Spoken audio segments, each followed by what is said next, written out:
for your business. I see we're breaking up today, so I hope I don't need to repeat myself. Ideas process, the process we came up with in January. We are on step 4 today, which is A for action. So how do we take action? Well, the first thing we need to do is analyze the options we came up with yesterday. We explored options, at least 10, using the 10-3-1 tool. And of those, I picked 3 that I'm going to analyze today. How do I pick 3? I usually just go with my gut and I circle the 3 that appeal to me most right now. Not very scientific, not very objective, but we're going to add the objectivity now as we narrow down and decide what option are we going to actually take action on now. I'm going to share a tool to help you do that. Sometimes I use a tool, sometimes I don't. Sometimes I just know what is the next thing I need to do. And if I know that, I skip all the stuff and I just take action on it immediately. Why? Because one of my coaches, Tony Robbins, decades ago, literally decades ago, told me that never leave the scene of a decision without taking some sort of action toward reinforcing that decision, that choice, etc. So once I pick an option today, I'm taking action on it. So I'll show you what I do. We're going to use usually this is a 3E tool, which I don't remember where I learned it, but I liked it and I use it and I share it. But I added 2 more E's today because I'm like, I think it needs to go a little bit deeper when I'm analyzing something that's very deep and very personal.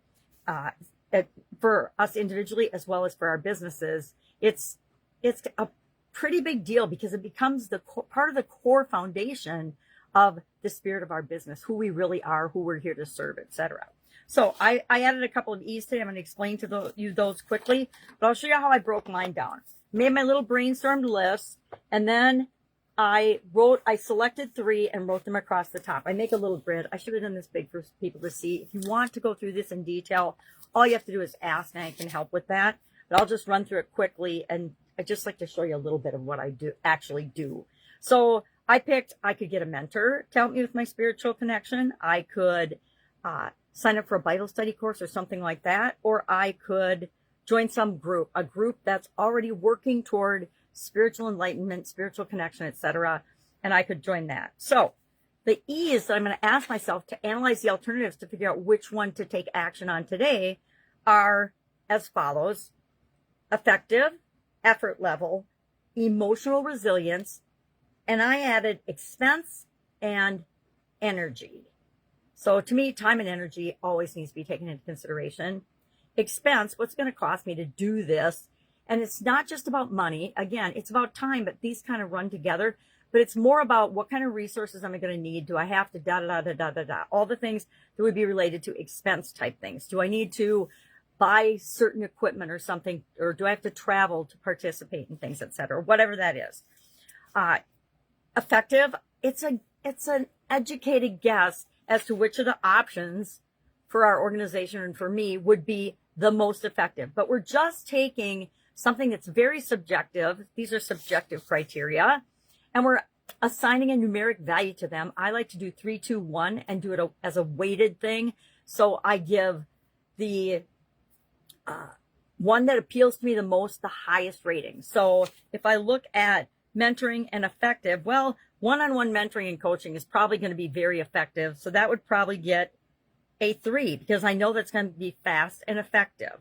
If I take a Bible study course, that's probably going to get my 1 because I know that all I have to do is take the course and do it, and I'm putting forth minimal effort when I do something like that, and I'm probably going to get less results.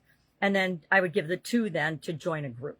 So then I'm going to do the next one, effort level. How much energy and effort am I going to be required, or are we as an organization going to be required to put into this activity in order to get success, or into this option in order to get success? And again, 3, 2, 1. Now with effort level and with energy both, I will give the thing that takes the most energy and the thing that takes the most effort the lowest number instead of the highest, because I want to be able to just add them up, and then this is the one that's got the highest number. Therefore, that's the thing I'm going to implement. Emotional resilience, what the heck is that? How ready are we as an organization to actually take action on this? We need to be ready now. We need to be willing and ready and able to take action on it immediately, right? Today. Today is immediately. Not next week, not after it goes through committee, not after we spend months debating it. Now, today, now. No resistance. So So how emotionally ready are we, or how organizationally ready are we to do that? And then energy and resources I added because I'm like, we got to know what and how many people, et cetera, how much time, is going to go into this project or into this option. And the same for then expense. What's it going to cost us? And I'm not going to get into the crazy, if I don't do this, then this is the lost opportunity cost. I hate when we complicate things like that in business because it doesn't help us. It just gives us excuses to procrastinate and not make a decision or a choice.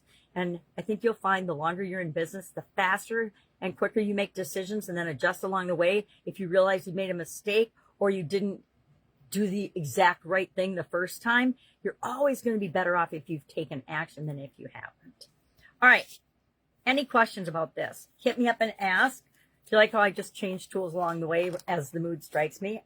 That's what we need to do. Each and every one of us need to give ourselves permission to use tools and resources and any information that we get in a way that serves us and helps us to grow and build and supersize our business. If we're not, again, we're wasting time and energy and effort. All right. Have an amazing day. Have fun with this. This is actually a really fun, and I like to do it in different areas and aspects that we don't normally consider for business because I realize if I can make that work and fit for my business, the other areas that, finance and communication and things are just so much easier because it's such a powerful tool. All right. I'm here if you need me. Otherwise, go out and make an amazing day. And I will, of course, be with you and see you tomorrow.